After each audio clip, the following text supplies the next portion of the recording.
By most accounts, China believed it had reached a tentative ceasefire with the Trump administration, a cooling off period while both sides pursued what seemed to be in their mutual interest, a negotiated exit ramp from a trade war that had spiraled out of control. The goal, de-escalation, a path forward, a chance to stabilize a relationship that had become increasingly adversarial. They had 90 days to work things out, and while no one expected smooth sailing, after all, global trade diplomacy rarely moves in straight lines, Beijing had reason to believe that progress was possible. But instead of progress, this week brought something else entirely, a sudden and aggressive escalation from Washington, not on one front, not on two, but on three distinct fronts, each with major strategic implications. The first blow landed with surgical precision. The Trump administration announced a new round of restrictions banning US firms from selling China the specialized software used to design semiconductors, as well as critical aerospace technologies needed to develop passenger aircraft.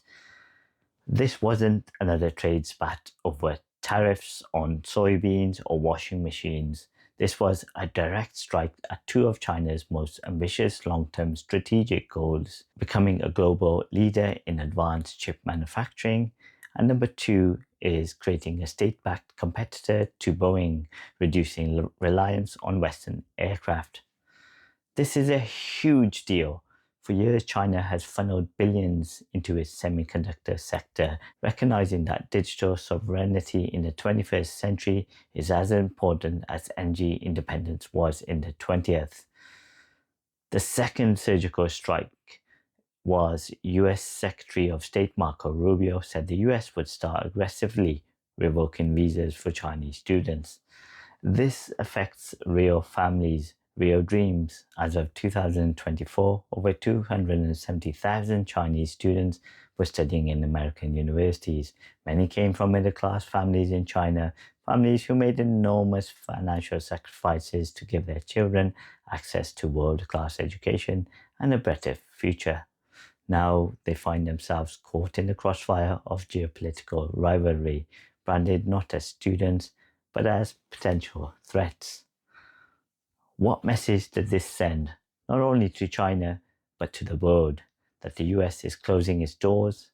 That talent is no longer welcome, maybe? For China's leadership, this wasn't just a bureaucratic shift.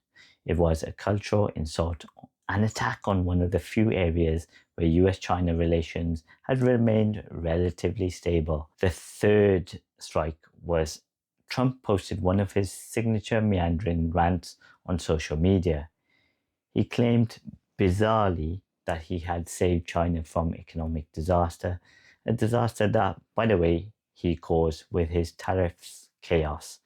And he insisted it was all done out of the goodness of his heart. No mention of US retailers warning that prices were about to skyrocket, or that his tariffs were threatening to leave empty shelves across America.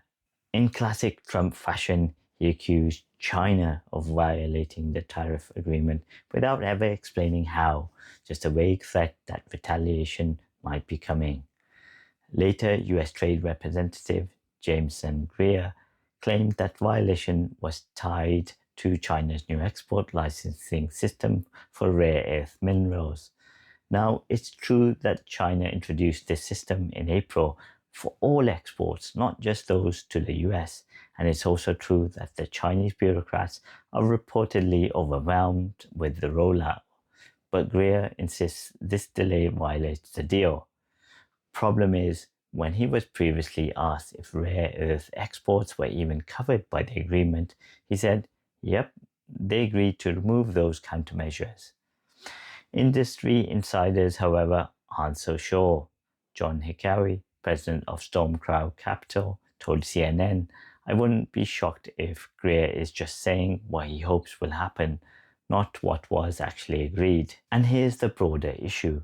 Trump's deal-making style often skips the details, the boring stuff, but in professional trade negotiation, those boring details matter. More than once, both parties have walked away from a Trump-led agreement with completely different understandings of what was promised. And just to make matters worse, the US Court of International Trade recently ruled that Trump's tariffs were illegal. That ruling, quietly admitted in court documents, severely undermines the US negotiating position. In public, the administration claimed everything was fine. In private court filings, they acknowledged the ruling was a problem for their leverage. Scott Bessent, one of Trump's trade advisors, said just yesterday that talks with China were a bit stalled. His proposed solution, a call between Trump and President Xi, but that's extremely unlikely. Trump has already attacked China on three fronts: publicly misrepresented past conversations with President Xi and claimed falsely that President Xi called him recently. That kind of dishonesty infuriates Beijing. So what's really going on here? Well, Bessent may be trying to manage up. He probably knows Trump's demands are completely unrealistic, as other countries have said so. So by suggesting a leader-to-leader call, Bessent is trying to pass the buck. Let Trump make the outrageous demands himself, rather than forcing Bessent to deliver them. China is likely assuming the worst, and given the sudden policy shifts and confrontational rhetoric, who could blame them? This week may signal a return to full-scale decoupling between the Chinese and the US economies, and this time it may happen faster than anyone expected. What do you think? Is this the end of diplomacy or just another twist in a long negotiation?